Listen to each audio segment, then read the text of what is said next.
zapevao neku četničku pesmu, a ta četnička pesma je mogla da bude čak i Oj vojvodo Sinđeliću. I Boga mi ga neko ocinkario tadašnjoj policiji i tadašnja policija, Boga mi podnese prijavu i dobio 5 godina. Navodno, vidio sam ko sad se sjećam u papirima tim, ja to nisam radio, ja sam radio u inostranstvu.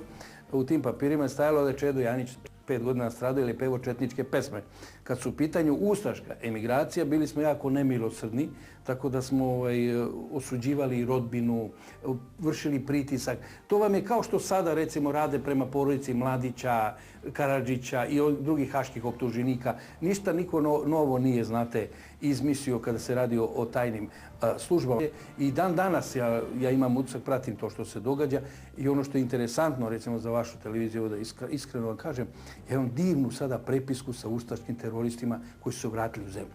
I to, znate kako počinje naša pričma? Dragi Božo, dragi Tomo, recimo neki Tomo Naletilić, koga sam ja jurio da ubijemo u bukvalnom smislu, nekom bio terorista, hapšen za vreme olimpijade i tako dalje. Neki drugi ljudi, mi se sada prepisujemo i dopisujemo putem mailova i tako dalje, čak se i vidimo, dođu oni u Beograd i jednostavno meni bude nekako to simpatično, imamo poštovanje jedni za drugi. Oni se sada ne bave terorizmom, došli u svoju zemlju i sad smo mi postali normalni.